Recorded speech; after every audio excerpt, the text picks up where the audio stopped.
শিশুদের calendar concept শেখানোর জন্য আমরা এই ধরনের একটা চার্ট তৈরি করে নিতে পারি এবং এই রকম একটি পেপারে আমরা 1 থেকে 31 পর্যন্ত ডেজগুলো লিখে নিয়েছি, কারণ আমাদের 31 দিন আছে একটা মাসের।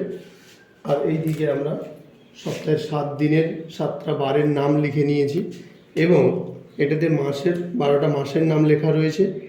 এবার আমরা কি করব, বাচ্চাদের ক্যালেন্ডার শেখানোর জন্য প্রথমে এটা রাখবো, তারপর আমরা রাখবো কোন মাস চলছে সেটা বোঝানোর জন্য এবং শেষে রাখবো সপ্তাহের কোন দিন।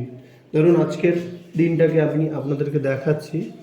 আজকের 18 তারিখ, এটা চলছে ফেব্রুয়ারি মাস এবং আজকের দিন হচ্ছে মঙ্গলবার। এইভাবে সেমভাবে আমরা চেঞ্জ করতে পারি। কালকের দিনটাকে 19 তারিখ ফেব্রুয়ারি মাস ওয়েডনেসডে। এইভাবে আমরা বাচ্চাদের ক্যালেন্ডার কনসেপ্টটাকে সুন্দরভাবে শেখাতে পারি।